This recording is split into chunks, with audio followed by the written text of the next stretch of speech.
पहलगाम तक पाप का ये घड़ा भर चुका था। हमें पूरा अंदेशा था कि पाकिस्तान का वार भी बॉर्डर के उस पार से ही होगा। जब जब पाकिस्तान एयरफोर्स ने हमारे एयरफील्ड्स और लॉजिस्टिक इंस्टॉलेशंस में 9 और 10 मई की रात को लगातार हमले किए, वो इस मजबूत एयर डिफेंस ग्रिड के सामने विफल हो गए। कोई मौका नहीं था कि पाकिस्तान एयरफोर्स ये मल्टी टियर डिफेंस को पार करके पीछे हमारी एयरफील्ड्स या लॉजिस्टिक इंस्टॉलेशंस को टारगेट कर पाए। रामधारी सिंह दिनकर की जो कृष्ण की चेतावनी है, उन पंक्तियों को सामने रखा गया और कहा गया कि याचना नहीं रण होगा, जीवन जय या मरण होगा। कल शिव तांडव स्त्रोत के जरिए दुश्मन को संदेश दिया गया था और आज राष्ट्र कवि रामधारी सिंह दिनकर की इन प्रमुख पंक्तियों के जरिए ये किस तरह के डिटेरेंट को क्रिएट किया जा रहा है, किस तरह के मैसेज को दिया जा रहा है। विनय न माने जल से जड़, भय 3 दिन बीत, बोले राम सकोप तब, भय बिन होए न प्रीत। तो समझदार के लिए इशारा ही काफी है। भारत और पाकिस्तान के बीच सीज फायर के बाद सोमवार दोपहर तीनों सेनाओं के डीजी ने प्रेस ब्रीफ किया। इस दौरान ऑपरेशन सिंदूर के बारे में अधिक जानकारी दी गई। बता दें कि इस ऑपरेशन के दौरान भारतीय सेना ने पाकिस्तान में 9 आतंकी ठिकानों को तबाह कर दिया है। इसके अलावा पाकिस्तान के 11 एयरबेस को भी भारी नुकसान पहुंचा है। डीजीएमओ लेफ्टिनेंट राजीव घई ने कहा कि पिछले कुछ सालों में आतंकवादी गतिविधियों का चरित्र बदल गया है। निर्दोष नागरिकों पर हमले हो रहे थे। पाकिस्तान के पाप का घड़ा भर चुका है। कि पिछले कुछ सालों में आतंक की गतिविधियों का कैरेक्टर जो है उसमें कुछ बदलाव आ रहा था। अब हमारी मिलिट्री के साथ साथ मासूम सिविलियंस जो कि अपना बचाव करने में विफल थे, उन पर भी हमले हो रहे थे। 2024 में जम्मू सेक्टर में शिवखोरी मंदिर को जाते हुए यात्री और इस साल अप्रैल में पहलगाम में मासूम पर्यटक इस खतरनाक ट्रेंड के विशेष उदाहरण हैं। पहलगाम तक पाप का ये घड़ा भर चुका था। उसके बाद जो हुआ उसके बारे में हम कल विस्तार में बातचीत कर चुके हैं। क्योंकि आतंकियों पर हमारे सटीक हमले लाइन ऑफ कंट्रोल और इंटरनेशनल बाउंड्री को पार करे बिना किए गए थे, हमें पूरा अंदेशा था कि पाकिस्तान का वार भी बॉर्डर के उस पार से ही होगा। इसलिए हमने अपनी एयर डिफेंस की पूरी तैयारी पहले से ही कर ली थी। हमारी इन्वेंट्री में शामिल काउंटर मैन्ड एरियल सिस्टम्स,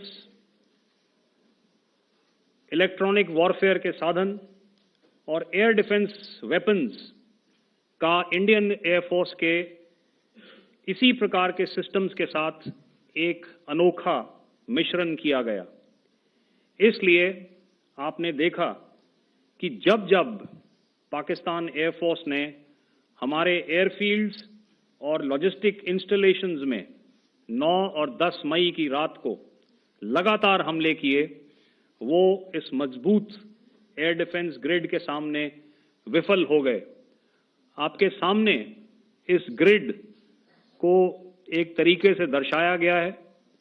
आप देख रहे हैं कि इंटरनेशनल बाउंड्री से कितनी layers, radars, counter unmanned aerial systems, उसके पीछे शोल्डर फायर्ड वेपन्स, हमारे विंटेज एयर डिफेंस वेपन्स जो कि काफ़ी सालों से हमारी सेना में हैं। एयर मार्शल भारती ने भी उसके बारे में बात करी। और लास्ट में हमारे modern air defence weapon systems. तो कोई मौका नहीं था कि पाकिस्तान एयरफोर्स ये मल्टी टियर डिफेंस को पार करके पीछे हमारी एयरफील्ड्स या लॉजिस्टिक इंस्टॉलेशंस को टारगेट कर पाए। भारत और पाकिस्तान के बीच सीज फायर के बाद 12 मई को भारतीय सेना के तीनों विंग के डीजीएमओ ने लगातार दूसरे दिन भी प्रेस ब्रीफिंग की। इस ब्रीफिंग में तीनों डीजीएमओ ने ऑपरेशन सिंदूर के बारे में विस्तार में जानकारी दी। ब्रीफिंग की शुरुआत राष्ट्रीय कवि रामधारी सिंह दिनकर की कविता कृष्ण की चेतावनी की पंक्ति तो ले अब मैं भी जाता हूँ, अंतिम संकल्प सुनाता हूँ, याचना नहीं अब रण होगा, जीवन जय या कि मरण होगा। कविता की इस लाइन से शुरुआत की गई। प्रेस ब्रीफिंग में जब पत्रकारों ने इसी से जुड़ा सवाल किया कि 11 मई को प्रेस ब्रीफिंग की शुरुआत शिव तांडव से हुई और 12 मई को कृष्ण की चेतावनी से, इससे क्या संदेश देना चाहते हैं? इस पर DGMO Air Marshal AK. Bharti ने रामचरितमानस का दोहा सुनाते हुए जो कहा उसे आपको भी सुनना चाहिए। ऑलराइट, चूंकि आपने शुरू किया श्री रामधारी सिंह दिनकर जी की कविता से, हमारे राष्ट्र कवि रहे हैं, और क्या संदेश दिया जा रहा है, तो मैं बस आपको रामचरितमानस की एक कुछ पंक्ति याद दिलाऊंगा, आप समझ जाएंगे। तो याद कीजिए वो पंक्ति जो है, विनय न माने जलधि जड़, भय 3 दिन बीत, बोले राम सकोप तब, भय बिन होए न प्रीत। तो समझदार के लिए इशारा ही काफी है। Air Marshal AK. भारती ने कहा कि रविवार को यानी 11 मई को हमने विस्तार में बताया था कि भारत ने किस तरह से पाकिस्तान और पीओजे में कार्रवाई की थी। हमने स्पष्ट किया था कि हमने आतंकी ठिकानों को निशाना बनाया था, न कि पाकिस्तान के सैन्य ठिकानों को। हालांकि पाकिस्तान ने हमारे सैन्य ठिकानों को निशाना बनाया। हमारी लड़ाई आतंकवाद और आतंकियों के खिलाफ थी। 7 मई को हमने आतंकवादियों के ठिकानों पर ही हमला किया था, लेकिन पाकिस्तान ने आतंकवाद का साथ देने का फैसला किया। उनका जो भी नुकसान हुआ उसके लिए वो खुद ही जिम्मेदार हैं। हालांकि पाकिस्तान इन हमलों को मानने को तैयार ही नहीं, जबकि पूरी दुनिया इस बात को जान रही है कि भारत ने ऑपरेशन सिंदूर के तहत पाकिस्तान का क्या हाल किया। सुनिए पाकिस्तानी मीडिया में इन दिनों क्या कुछ चल रहा है। 5 घंटों में फैसलाकुन बर्तरी, पाकिस्तान की मुसल्लह अफवाज ने भारत को घुटने टेकने पर मजबूर कर दिया। पेशेवराना महारत का शाहकार पाकिस्तानी मुसल्लह अफवाज ने सिर्फ 5 घंटों में दुश्मन को ऐसी कारी जरब लगाई कि भारत का जंगी गुरूर जमीबोस हो गया। ये कारवाइयां आला तरबियत, जदीद टेक्नोलॉजी और बार वक्त फैसला साजी का मुंह बोलता सबूत है। भारत की फिजाई जो सिस्टम है S-400, उसका खात्मा हो गया। पाकिस्तान एयरफोर्स के JF-17 थंडर हाइपरसोनिक मिसाइलों ने आदमपुर में भारत के जदीद S-400 एयर डिफेंस सिस्टम को तबाह कर दिया, जिसकी कीमत तकरीबन 1.5 अरब डॉलर है। साइबर महाज पर मुकम्मल तसल्लुत, पाकिस्तानी साइबर माहिरीन ने बीजेपी की ऑफिशियल वेबसाइट समेत भारत की दर्जनों अहम वेबसाइट को हैक कर लिया। हैक की गई वेबसाइट में शामिल हैं crime research investigation agency, Mahanagar telecommunication company, Bharat earth mover limited, Hindustan aeronautics complex, border security force, India की मुनफरद शनाख्त अथॉरिटी। हजारों सरकारी कैमरों का कंट्रोल भी पाकिस्तान ने इस वक्त हासिल कर लिया है। 70% भारतीय बिजली का निजाम मुअत्तल कर दिया गया, जो दुश्मन के मवासलाती और दिफाई ढांचे को मफलूज कर दिया गया। उधमपुर एयरबेस इस वक्त आग की लपेट में है, अफरा तफरी है। आप मनाजिर अपनी स्क्रीन पर भी देख सकते हैं। पाक फौज की भरपूर जवाबी कार्रवाई के नतीजे में उधमपुर एयरबेस मुकम्मल तौर पर तबाह हो चुका है। दुश्मन इस वक्त बौखलाहट का शिकार है और दुश्मन ये सोचने पर मजबूर हो गया है कि उसने अपने से कितनी बड़ी ताकत के साथ जो है वो पंगा मोदी सरकार ने ले लिया। पाकिस्तान का भारत को मुंह तोड़ जवाब। उधमपुर एयरबेस के मनाजिर आप देख रहे हैं कि किस तरह भारतीय अवाम के अंदर खौफ व हिरास पाया जा रहा है। खौफजदा हो चुका है इस वक्त भारत पाकिस्तान के हमलों से। कैसे हैं आप सब पाकिस्तानियों?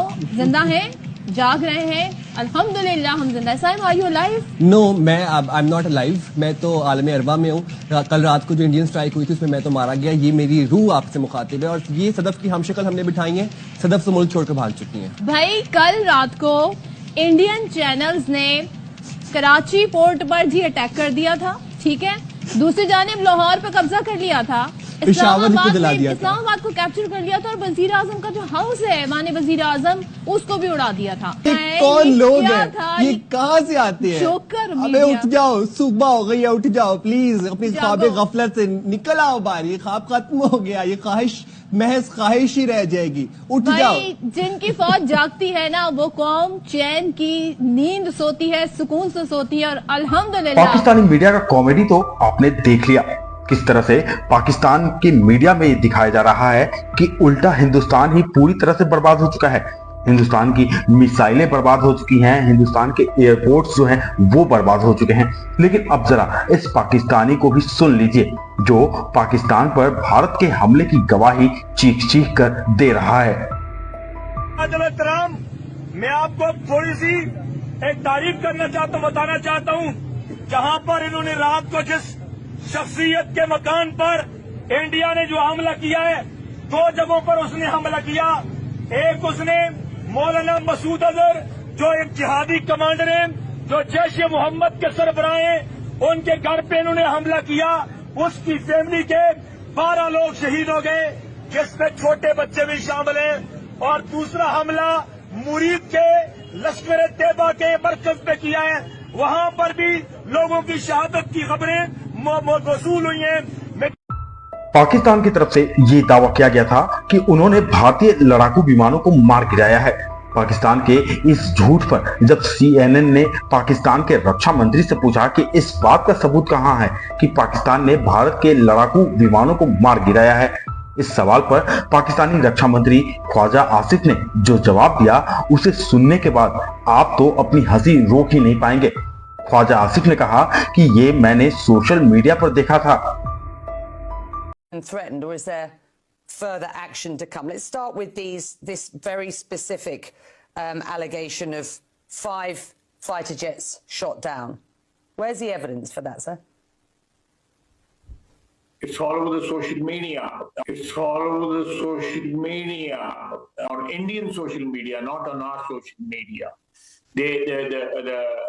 The debris of these jets fell into Indian occupied Kashmir, and it's all over Indian media today. You're the defense and they have minister. admitted their media has. The reason to talk to you today, sir, is not to talk about content all over social media. I'm sorry, it's not to talk about content all over social media. I'm asking you very specifically for the evidence, for the detail. For example, was any Chinese equipment used by Pakistan to down these Rafale jets, as I understand you are alleging them to be? Operation Sindoor के तहत हमारे air defence system देश के लिए एक मजबूत दीवार की तरह खड़ा था, जिसे भेदना दुश्मनों के लिए असंभव था। सोमवार को DGMO के प्रेस ब्रीफिंग में AK भारती ने कहा कि इस लड़ाई में हमारे पुराने हथियारों ने भी कमाल किया और पाकिस्तान के खिलाफ लड़ाई में अहम भूमिका निभाई। आकाश सिस्टम से हमने पाकिस्तान द्वारा भेजे गए सभी ड्रोन और मिसाइलों को तबाह किया।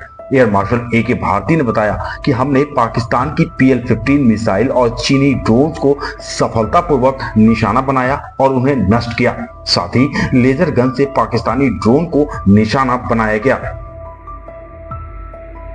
और जहां तक ये टर्किश ड्रोन्स का सवाल है, आपने देखा किस तरह के रैकेज यहाँ पे फोटोग्राफ्स हमने दिखाए हैं, चाहे वो टर्किश ड्रोन्स हो या और कहीं के भी ड्रोन्स हो। हमारे काउंटर US सिस्टम्स, हमारे ट्रेन्ड एयर डिफेंस ऑपरेटर्स पूरी तरह सक्षम हैं और हमारी देश की जो इंडिजिनस कैपेबिलिटी है काउंटर US के लिए, उसने दिखा दिया है कि चाहे किसी भी तरह की टेक्नोलॉजी आ जाए, हम उसको काउंटर करने के लिए तैयार हैं। और मुझे बोलने की ज्यादा जरूरत नहीं है, आपने खुद ही अपनी आंखों से देखा है हमने इनका क्या हासिल किया है। धन्यवाद। DGMO लेफ्टिनेंट राजीव चंदल घाई ने कहा कि पाकिस्तान ने जब जब भी हमारे एयरफील्ड में लगातार हमले किए, वो हमारे मजबूत एयर डिफेंस ग्रिड के सामने असफल हो गया। हमारा एयर डिफेंस इतना मजबूत था कि पाकिस्तान के पास कोई मौका ही नहीं था। 11 मई को पाकिस्तानी एयरफील्ड की जो दुर्दशा हुई थी, वहीं भारत के सभी एयरफील्ड सुरक्षित हैं। भारत के बॉर्डर सिक्योरिटी फोर्सेस भी तारीफ के काबिल हैं।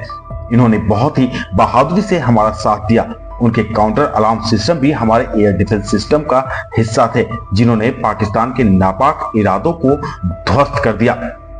इधर प्रधानमंत्री नरेंद्र मोदी ने ऑपरेशन सिंदूर के बाद सोमवार को देश के नाम अपने पहले संबोधन में सेना के पराक्रम को सराहा, तो देश की बहन बेटियों के माथे से सिंदूर पहुंचने वालों को भी सख्त संदेश दे दिया।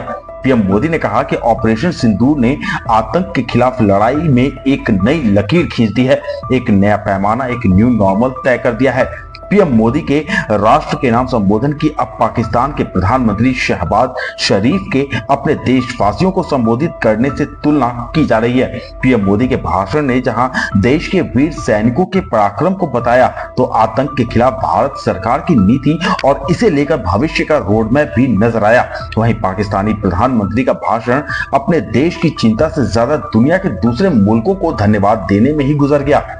आइए एक बार सुन लेते हैं कि पीएम मोदी और शहबाज शरीफ के भाषण में आखिर अंतर क्या है। मैं सबसे पहले भारत की पराक्रमी सेनाओं को, सशस्त्र बलों को, हमारी खुफिया एजेंसियों को, हमारे वैज्ञानिकों को, हर भारतवासी की तरफ से सैल्यूट करता हूं। हमारे वीर सैनिकों ने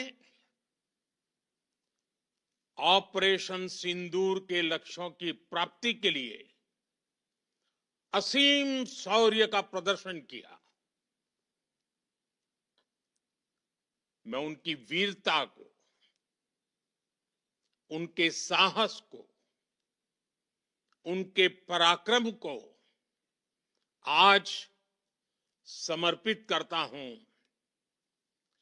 हमारे देश की हर माता को, देश की हर बहन को और देश की हर बेटी को ये पराक्रम समर्पित करता हूं। सदर ट्रंप का खुसूसी शुक्रिया अदा करना चाहता हूं, जिन्होंने जंगबंदी के लिए मुखलिसाना किरदार अदा किया। यहां पर मैं अपने इंतहाई मुखलिस और बरादर ममालिक सऊदी अरब, मुत्तहिदा अरब अमारात, तुर्किया और कतर के अलावा बरतानवी क़यादत, सेक्रेटरी जनरल अक़वाम मुत्तहिदा समेत दीगर दोस्त ममालिक का भी शुक्रिया अदा करना चाहता हूं। साथियों, 22 अप्रैल को पहलगाम में आतंकवादियों ने जो बर्बरता दिखाई थी, उसने देश और दुनिया को झकझोर दिया था। छुट्टियां मना रहे निर्दोष मासूम नागरिकों को धर्म पूछकर उनके परिवार के सामने, उनके बच्चों के सामने बेरहमी से मार डालना, यह आतंक का बहुत विभत्स चेहरा था, क्रूरता थी। ये देश के सद्भाव को तोड़ने की घिनौनी कोशिश भी थी। मेरे लिए व्यक्तिगत रूप से ये पीड़ा बहुत बड़ी थी। हमने आतंकवादियों को मिट्टी में मिलाने के लिए भारत की सेनाओं को पूरी छूट दे दी और आज हर आतंकी, आतंक का हर संगठन जान चुका है कि हमारी बहनों बेटियों के माथे से सिंदूर हटाने का अंजाम क्या होता है। ऑपरेशन सिंदूर न्याय की अखंड प्रतिज्ञा है। 6 मई की देर रात 7 मई की सुबह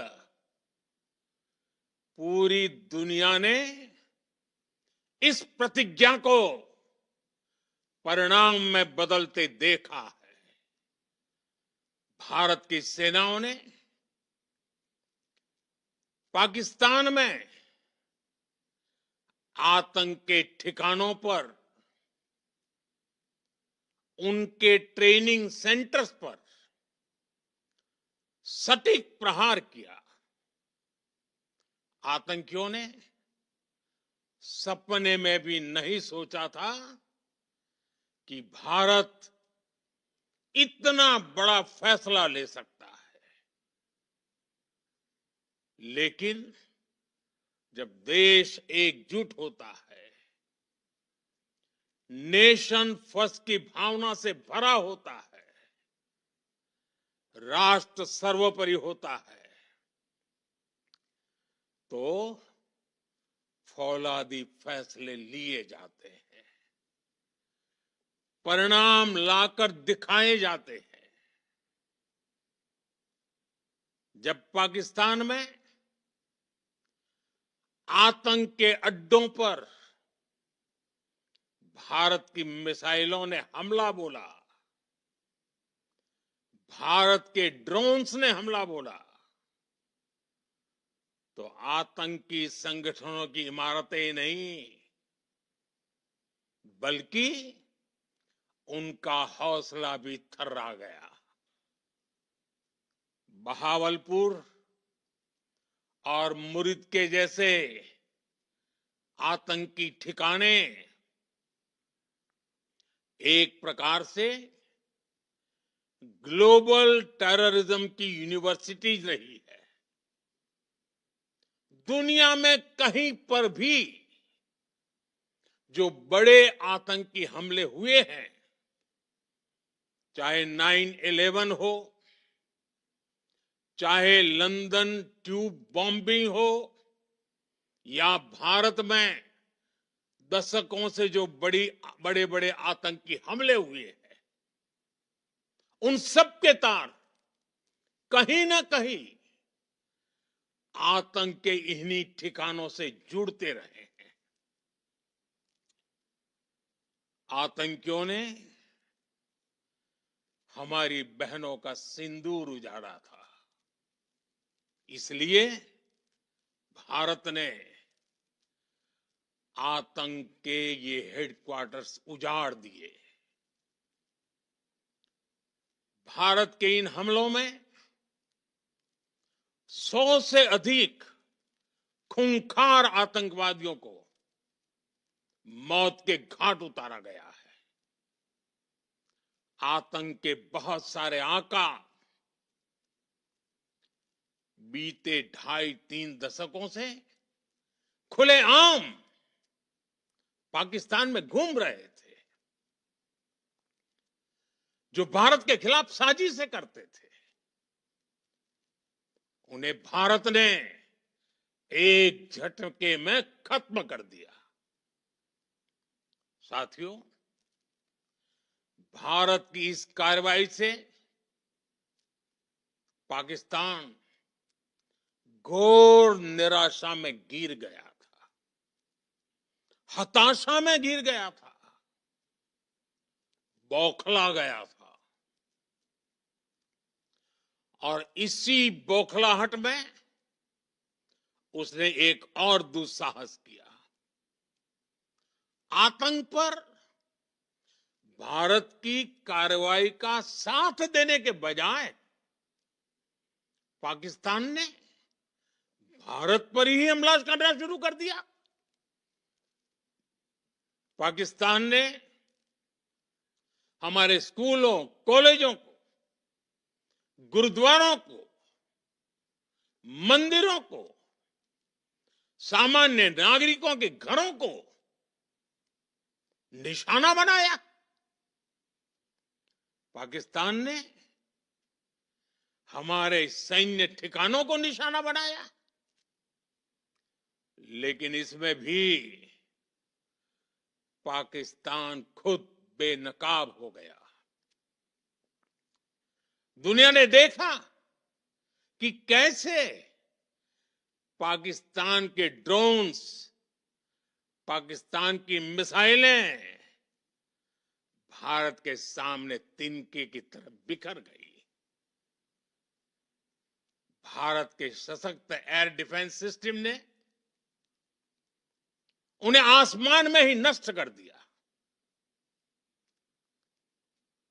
पाकिस्तान की तैयारी सीमा पर वार की थी, लेकिन भारत ने पाकिस्तान के सीने पर वार कर दिया।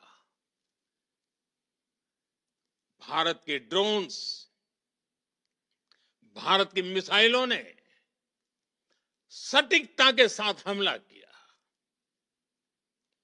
पाकिस्तानी वायुसेना के उन एयरबेस को नुकसान पहुंचाया, जिस पर पाकिस्तान को बहुत घमंड था।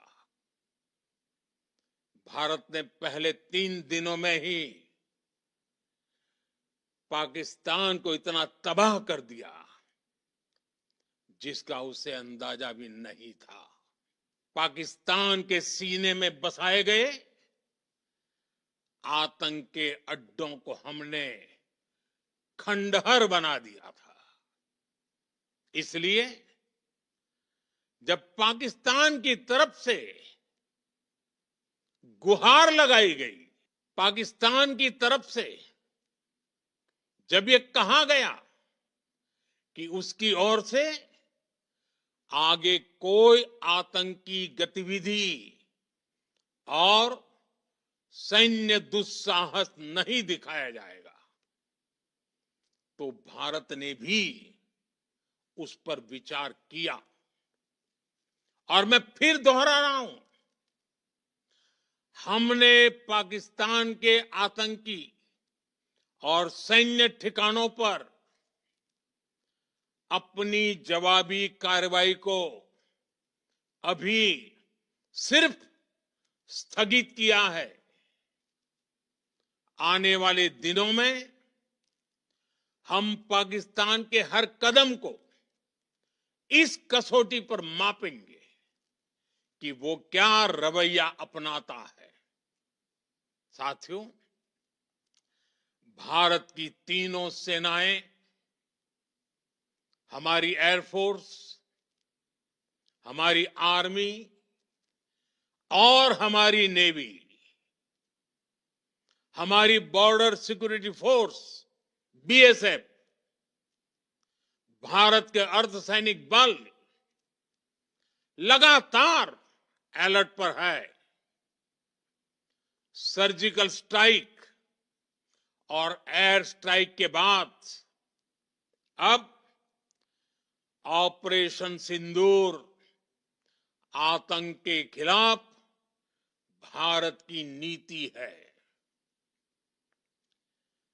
ऑपरेशन सिंदूर ने आतंक के खिलाफ लड़ाई में एक नई लकीर खींच दी है, एक नया पैमाना, न्यू नॉर्मल तय कर दिया है। पहला, भारत पर आतंकी हमला हुआ तो मुंह तोड़ जवाब दिया जाएगा।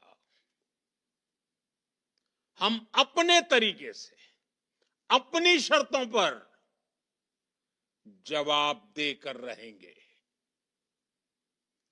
हर उस जगह जाकर कठोर कार्रवाई करेंगे जहां से आतंक की जड़ें निकलती हैं। दूसरा, कोई भी न्यूक्लियर ब्लैकमेल भारत नहीं सहेगा। न्यूक्लियर ब्लैकमेल की आड़ में पनप रहे आतंकी ठिकानों पर भारत सटीक और निर्णायक प्रहार करेगा। तीसरा, हम आतंक की सरपरस्त सरकार और आतंक के आकाओं को अलग अलग नहीं देखेंगे। ऑपरेशन सिंदूर के दौरान दुनिया ने पाकिस्तान का वो घिनौना सच फिर देखा है, जब मारे गए आतंकियों को विदाई देने पाकिस्तानी सेना के बड़े बड़े अफसर उमड़ पड़े। स्टेट स्पॉन्सर्ड टेररिज्म का ये बहुत बड़ा सबूत है। हम भारत और अपने नागरिकों को किसी भी खतरे से बचाने के लिए लगातार निर्णायक कदम उठाते रहेंगे। भारत का मत एकदम स्पष्ट है। टेरर और टॉप एक साथ नहीं हो सकते। टेरर और ट्रेड एक साथ नहीं चल सकते, और पानी और खून भी एक साथ नहीं बह सकता। पहलगाम आतंकी हमले और उसके बाद बदली परिस्थितियों में भारत की कार्रवाई से घबराए पाकिस्तान को किसी तरह से फिलहाल तो राहत मिल गई है। हालांकि प्रधानमंत्री नरेंद्र मोदी के एक बयान ने उनकी नींद जरूर उड़ा दी होगी, जिसमें उन्होंने कहा है कि हमने पाकिस्तान के आतंकी और सैन्य ठिकानों पर अपनी जवाबी कार्रवाई को अभी सिर्फ स्थगित किया है। आतंकी हमला हुआ तो मुंहतोड़ जवाब दिया जाएगा। हम अपने तरीके से और अपनी शर्तों पर जवाब देकर रहेंगे। इस खबर में फिलहाल इतना ही। इस खबर पर आप अपनी राय हमें कमेंट बॉक्स में कमेंट कर जरूर बताएं। देश और दुनिया की तमाम खबरों के लिए आप इंडिया आज को सब्सक्राइब करें और देखते रहें इंडिया आज।